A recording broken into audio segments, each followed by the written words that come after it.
오늘 하나님께서 우리에게 주신 말씀은 호세아 9장 1절에서 9절까지입니다. 호세아 9장 1절에서 9절까지 찾으셔서 교독하도록 하겠습니다. 제가 먼저 1절 봉독합니다. 이스라엘아, 너는 이방 사람처럼 기뻐 뛰놀지 말라. 내가 음행하여 네 하나님을 떠나고 각 타작마당에서 음행의 값을 좋아하였느니라. 타작마당이나 술틀이 그들을 기르지 못할 것이며 새 포도주도 떨어질 것이요, 그들은 여호와의 땅에 거주하지 못하며 에브라임은 애굽으로 다시 가고 아수르에서 더러운 것을 먹을 것이니라. 그들은 여호와께 포도주를 부어 드리지 못하며 여호와께서 기뻐하신 바도 되지 못할 것이라. 그들의 재물은 애곡하는 자의 떡과 같아서 그것을 먹는 자는 더러워지나니 그들의 떡은 자기의 먹게만 투용될 뿐이라. 여호와의 집에 드린 것이 아님이니라. 너희는 명절날과 여호와의 절기의 날에 무엇을 하겠느냐?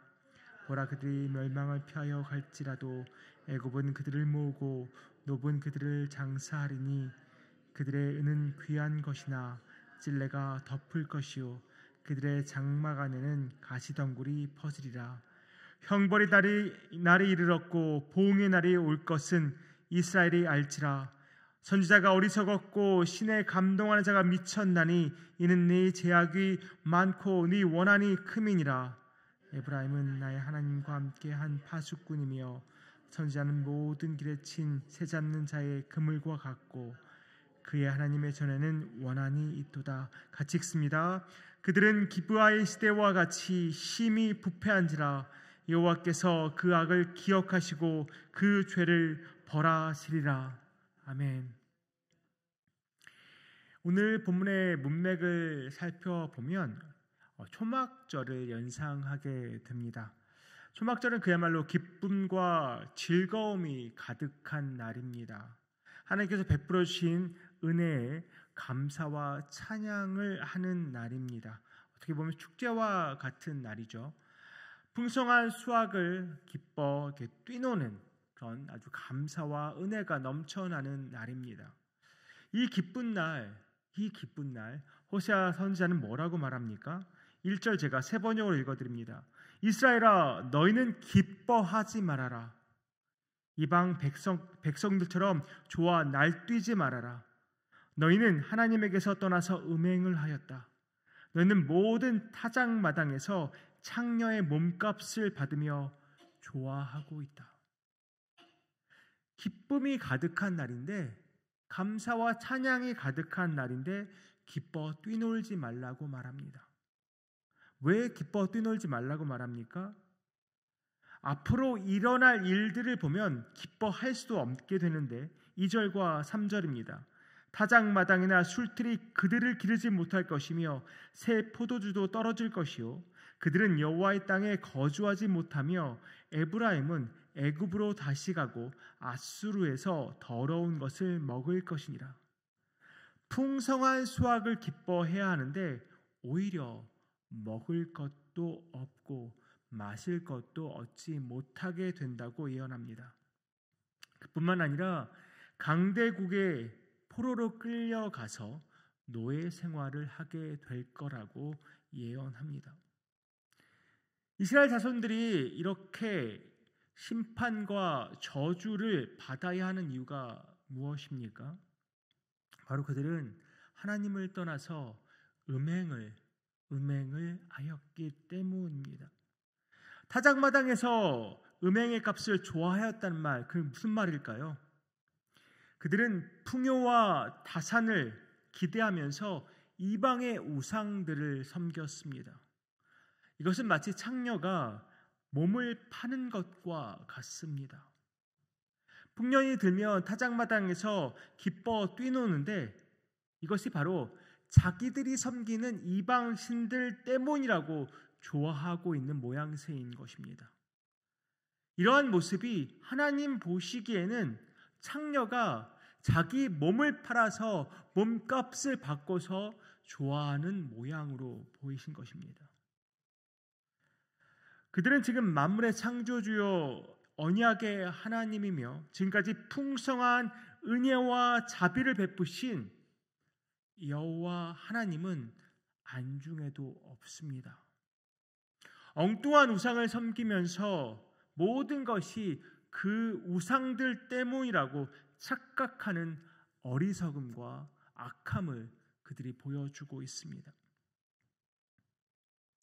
온 세상에 유일하신 신 여호와 하나님만 섬겨야 하는데 그저 잘 먹고 잘 살려고 하나님도 섬기고 바알도 섬기고 있는 이 모습이 바로 이스라엘의 모습입니다. 하나님도 섬기고 바알도 섬기는, 결국 하나님을 제대로 섬기는 것이 아닌 것이죠. 내가 어떻게든 잘 먹고 잘 살기 위해서는 바알도 섬겨야겠다라는 생각으로 지금 하나님의 백성이지만 바알도 더불어서 섬기고 있는 것이 바로 이스라엘의 모습이었던 것입니다. 살아계신 하나님과 헛된 우상을 혼합하여 섬기고 있던 것이 바로 이스라엘의 모습입니다. 심지어 하나님이 은혜를 베풀어 주셨는데 이것은 내가 우상을 섬겨서 받은 복이구나 그렇게 착각하고 그렇게 여겼던 것이 바로 이스라엘의 모습이었다는 것입니다. 이스라엘 백성이 이렇게 살게 된 원인이 도대체 무엇일까요? 그 원인이 7절에 나오지 않나 싶습니다. 제가 세 번역으로 읽어드립니다. 이스라엘은 나라라, 너희가 보복을 받을 날이 이르렀고 죄 지은 만큼 벌 받을 날이 가까이 왔다. 너희는 말하기를 이 예언자는 어리석은 자요 영감을 받은 이 자는 미친 자다 하였다. 너희의 죄가 많은 만큼 나를 미워하는 너희의 원한 또한 많다. 하나님께서 선지자를 통해서 하신 말씀을 그들은 어리석은 것이라고 치부했습니다. 심지어 미친 소리로 여겼습니다. 하나님의 말씀을 마음판에 새기지는 못할 망정 오히려 헛소리라고 말하였습니다. 하나님의 말씀을 귀를 열고 마음에 담지 않은 결과가 바로 오늘 이러한 결과를 초래한 것입니다. 또 9절 말씀을 보십시오. 그들은 기브아의 시대와 같이 심히 부패한지라 여호와께서 그 악을 기억하시고 그 죄를 벌하시리라. 기브아의 시대 때와 같이 부패하였다고 말합니다. 기브아의 시대가 무엇을 말하는 것일까요? 사사기 19장 20장을 보면 레위 사람의 첩이 기브아 사람들에게 끔찍한 성폭행을 당하고 그리고 죽음을 당하는 이야기가 나옵니다. 그로 인해서 이스라엘은 지파 간에 엄청난 전쟁이 벌어지게 됐었죠. 바로 그 시대를 말하는 것입니다. 왜 그런 끔찍한 일이 그 시대에 일어났을까요? 그 시대도 마찬가지로 하나님 말씀에 귀를 닫고 마음을 닫고 살았기 때문입니다. 사사기 17장 6절과 21장 25절에 동일한 말씀이 있습니다. 그때에는 이스라엘의 왕이 없었으므로 사람마다 자기 소견에 옳은 대로 행하였더라. 비슷한 말씀입니다. 그때에 이스라엘의 왕이 없으므로 사람이 각기 자기의 소견에 옳은 대로 행하였더라. 근데 정말 이스라엘에 왕이 없었을까요? 물론 인간이 세운 인간 왕은 없었지만 이스라엘을 다스리시는 완벽한 왕이 계셨습니다. 바로 여호와 하나님이 이스라엘의 완벽하고 완전하고 온전하신 왕이셨습니다. 그럼에도 그들은 하나님을 온전히 왕으로 모시지 않았고 자기 소견에 옳은 대로 행하였습니다. 하나님의 말씀보다 자기 생각이 더 중요했고 자기 소견이 더 중요했던 것입니다. 결국 자기 소견에 옳은 대로 행하였다는 말은 하나님 보시기에는 악을 행하였다는 말입니다. 어떤 기준이 불완전하고 악한 나 자신이 되면 당연히 그 행위 역시 악할 수밖에 없습니다. 우리는 어떻습니까? 인간의 어떤 도덕적 기준에 어떤 부적절한 행동은 하지 않는 것 같습니다. 그러니까 우리가 여기 앉아 있겠죠. 하지만 우리 정말 하나님의 기준에 맞는 삶을 우리가 살고 있습니까? 하나님 말씀에 비추었을 때 부끄럽지 않는 삶 우리가 지금 살고 있습니까? 혹여 내 신앙의 어떤 관습이나 어떤 관성에 그냥 젖어서 살아가고 있지는 않습니까? 을에 그렇게 살아왔기 때문에 이것이 맞다고, 이것이 옳다고 착각하면서 살고 있지는 않습니까? 저와 여러분이 하는 것이 종교 생활입니까? 신앙 생활입니까? 정말 하나님을 나의 왕으로, 나의 주인으로 모시고 살아가고 있습니까? 하나님도 그냥 내가 좇고 추구하는 것 중에 그저 하나에 불과한 것은 아닙니까? 하나님도 섬기고 다른 것도 섬기는 이스라엘의 모습이 바로 우리의 모습은 아닙니까? 우리가 어떤 눈에 보이는 우상을 만들어 놓고 사는 것은 아니지만 하나님보다 더 사랑하고 하나님보다 더 아끼는 것이 우리에게 있지는 않습니까? 내 의를, 내 고집을, 내 의와 고집을 어떻게 열정과 열심으로 잘 포장해서 그것을 내세우면서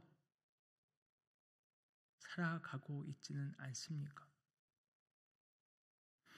내 속에 철저하게 하나님이 왕이 되시지 않으면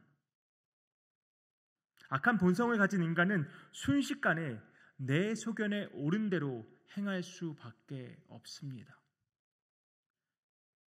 내 자신을, 내 삶을 순간순간 말씀에 비춰보지 않으면 어느샌가 내 뜻대로 살고 있는 나 자신을 발견하게 됩니다. 내 소견에 옳은 대로 살아가는 것 결코 먼 나라 이야기가 아닙니다. 남 이야기도 아닙니다. 기도로 우리가 깨어있지 않으면, 말씀으로 우리가 충만하지 않으면 바로 그것이 저와 여러분의 이야기가 될 수 있습니다. 크리스천이라는 타이틀을 가지고, 예수님의 제자라는 타이틀을 가지고, 또 교회에서 맡은 여러 직분의 타이틀을 가지고 우리가 살아가는데 우리 역시 그런 타이틀을 달고 살아가지만 우리 역시 이스라엘 백성처럼 우리 눈에, 우리 소견에 옳은 대로 살아갈 수 있습니다. 하나님은 하나님의 백성이 심판과 저주를 받기 원하시는 것이 아닙니다. 하나님은 하나님께서 약속하신 그 복과 은혜를 하나님의 백성들이 충만히 누리기를 원하십니다. 사랑하는 성도님들, 그럼 우리 어떻게 살아야 하겠습니까? 언제나 내가 가장 사랑하는 분은 오직 하나님이어야 합니다. 하나님께서 나의 모든 삶의 영역을 다스리시는 나의 왕이 되셔야 합니다. 내 생각과 내 말과 내 행동이 하나님 보시기에 합당한 것들이어야 한다는 것이죠. 우리가 예수에 미쳐 사는 예수쟁이라면 철저하게 그 이름처럼 예수님의 말씀대로 살아야 합니다. 예수님이 보여주신 그 모습대로 우리 살아야 정말 진짜 예수쟁이가 되는 것입니다.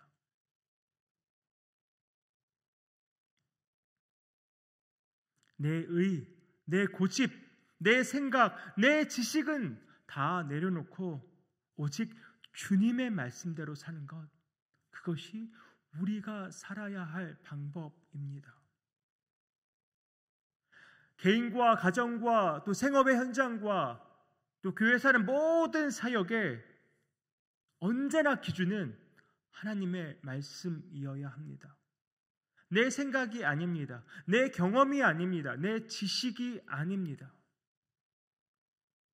그동안의 관례가 아닙니다.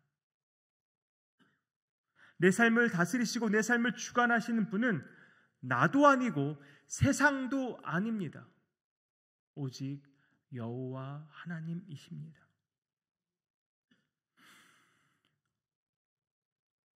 오늘 말씀을 마무리하면서 우리 함께 고백하면 좋겠습니다.